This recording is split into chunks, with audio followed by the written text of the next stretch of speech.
Blessed assurance, Jesus is mine, and he's been my fourth man in the fire, time after time, born of his spirit, and washed of his blood. And what he did for me on Calvary is more than enough. Oh, I trust in God, my Savior, the one who will never fail. He will never fail.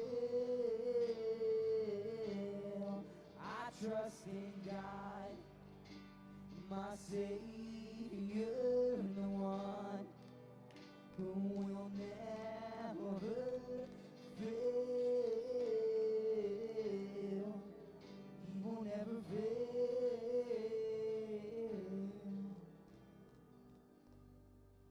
Perfect submission, all is at rest.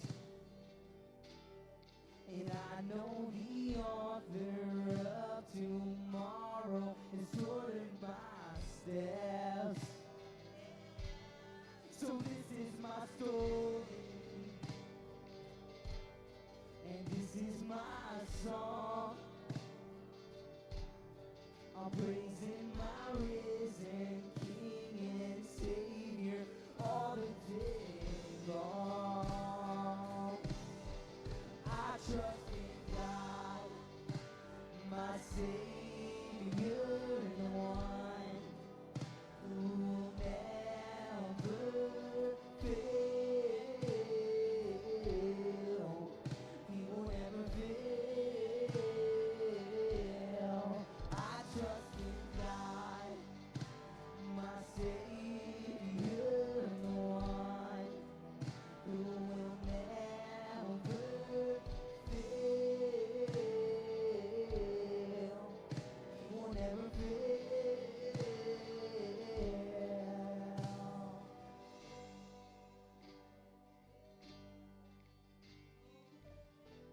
Come on, this next part, it's about us, right? It's about us being lost and crying out to God and him answering. Let's just sing this together. I sought the Lord, and he heard, and he answered. I sought the Lord, and he heard, and he answered. I sought the Lord, and he heard, and he answered. That's why I trust him. That's why I trust him. I sought the Lord, and he heard, and he answered. I sought the Lord, and he heard, and he answered. I sought the Lord, and he heard, and he answered. That's why I trust him. That's why I trust him. I sought the Lord, and he heard, and he answered. I sought the Lord, and he heard, and he answered. I sought the Lord, and he heard, and he answered. That's why I trust him. That's why I trust him. I sought the Lord, and he heard, and he answered. I sought the Lord, and he heard, and he answered. I sought the Lord, and he heard, and he answered. That's why I trust him. That's why I trust in God, my Savior, one who will never fail. He will never fail. I trust in God, my Savior, one who will never fail.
trust in God, my Savior, the one who will never fail.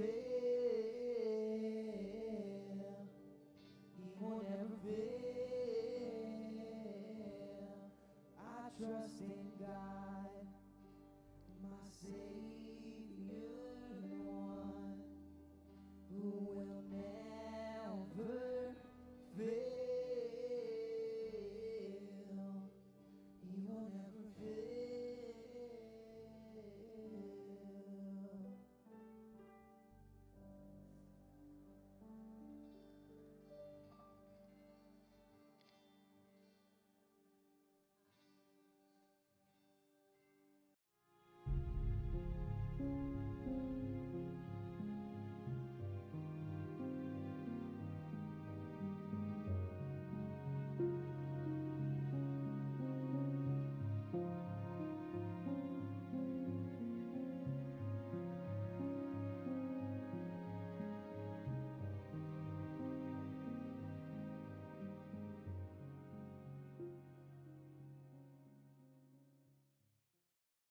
Good morning, good evening, and good afternoon to wherever you're watching or whenever you're watching.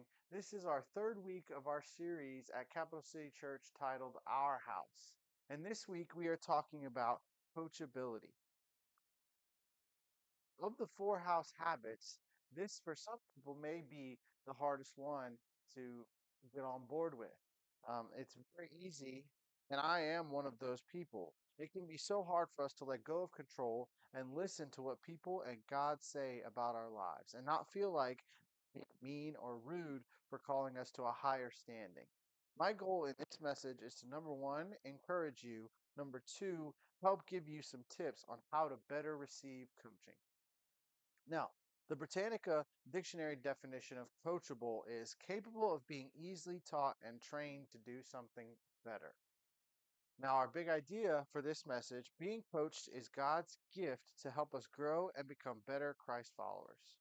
Let me start off by telling you a story about my life, right? So, I grew up my whole life. I played baseball and I loved baseball. I loved all sports, but baseball was my number one.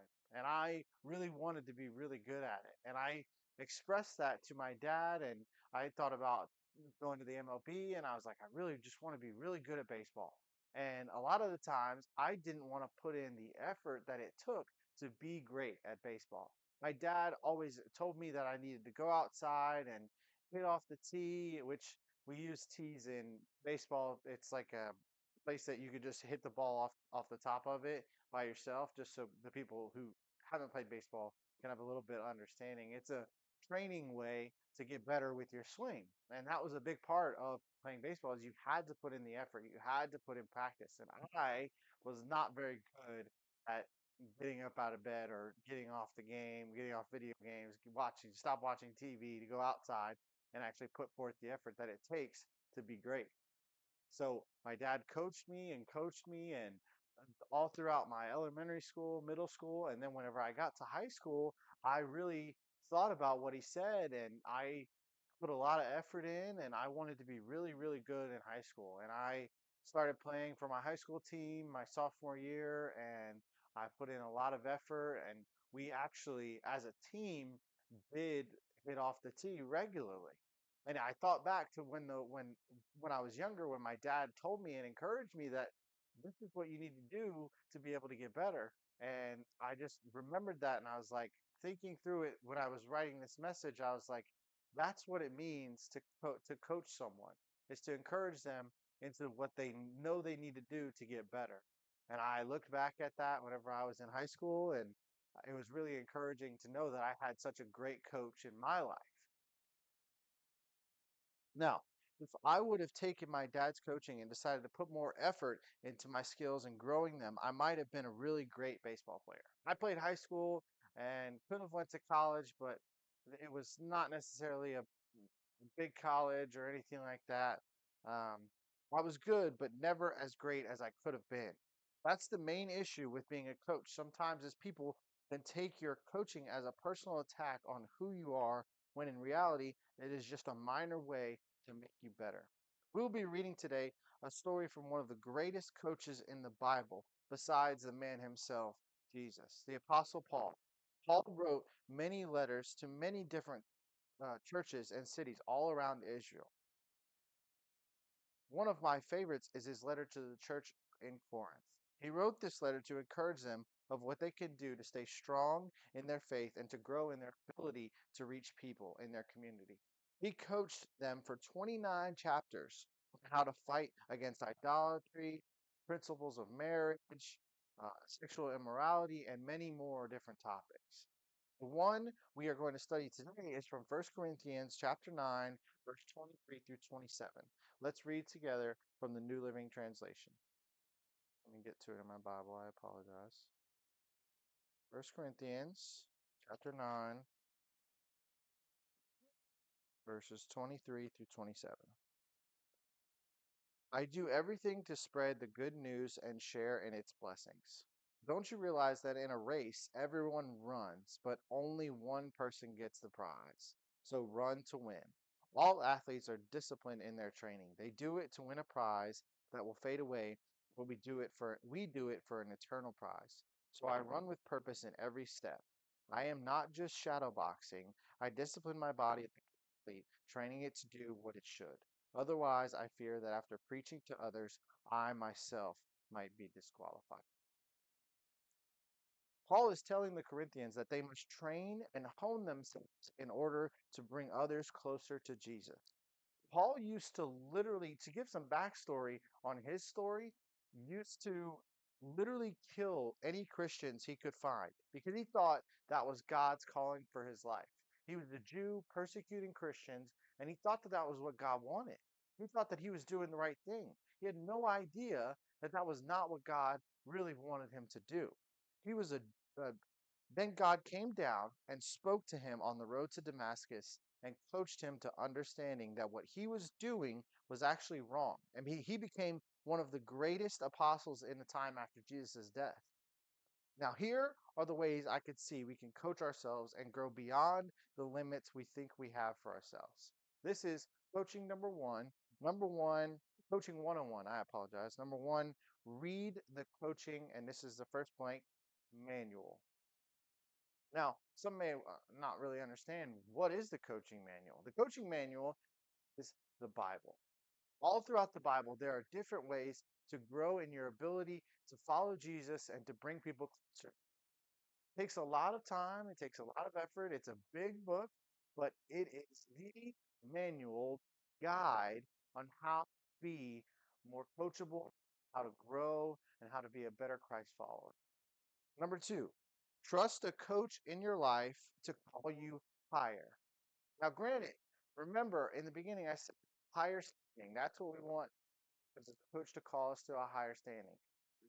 Remember and about the fact that I didn't say call you.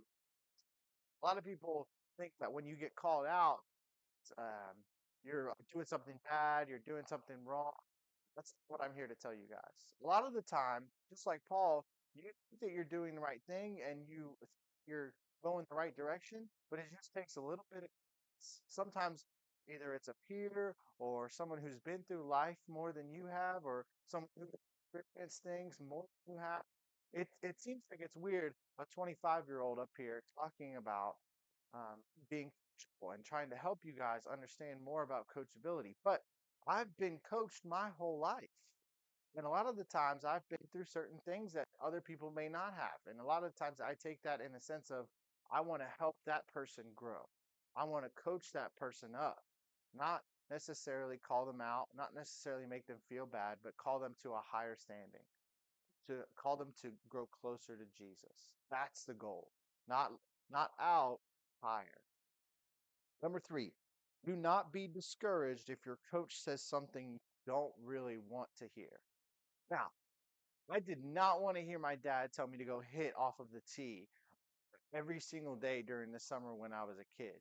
But when I did do that in high school, I grew in my ability to play baseball. I started my junior year, I started my senior year, and we went to the playoffs both of those years, and we played really, really well most of the season. And that was because I put effort into my abilities and grew in um, my calling that I had with baseball. It's hard. It's hard not to feel like you're being attacked when in actuality, that person that's coaching you is just trying to make you better. That's what we are asking you and encouraging you to not get discouraged by someone trying to make you feel better, make you grow in your relationship with God. Trust me. And if that person is Pastor Ben and Pastor Shelley at our church, they will help you grow and call you higher. Sometimes it's not what you want to hear, but it's always something to make you better.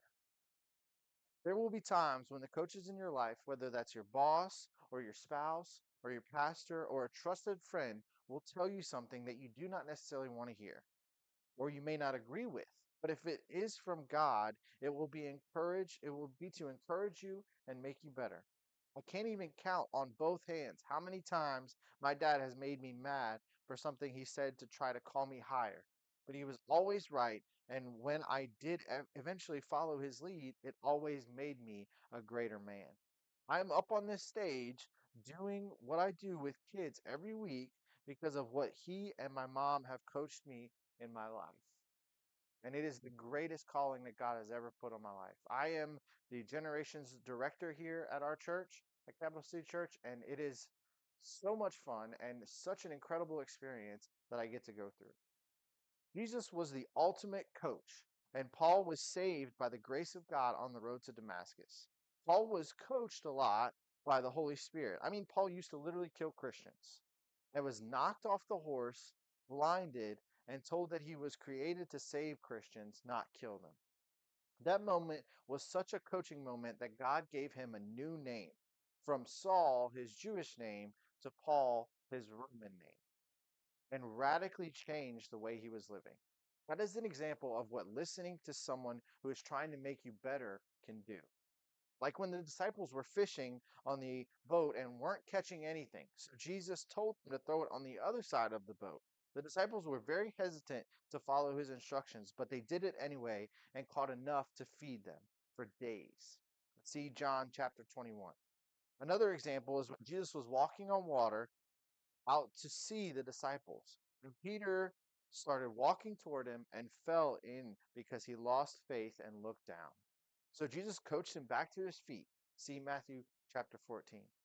In order for us to reach imperfect people to encounter life change from Jesus, we need to be able to receive the coaching that God has for us to grow better stewards of the people he has given us to take care of. Being coached is hard. I know. There have been plenty of times I did not want to do something God was encouraging me to do through someone else's coaching, but it has made me a better man, and that is a gift God has.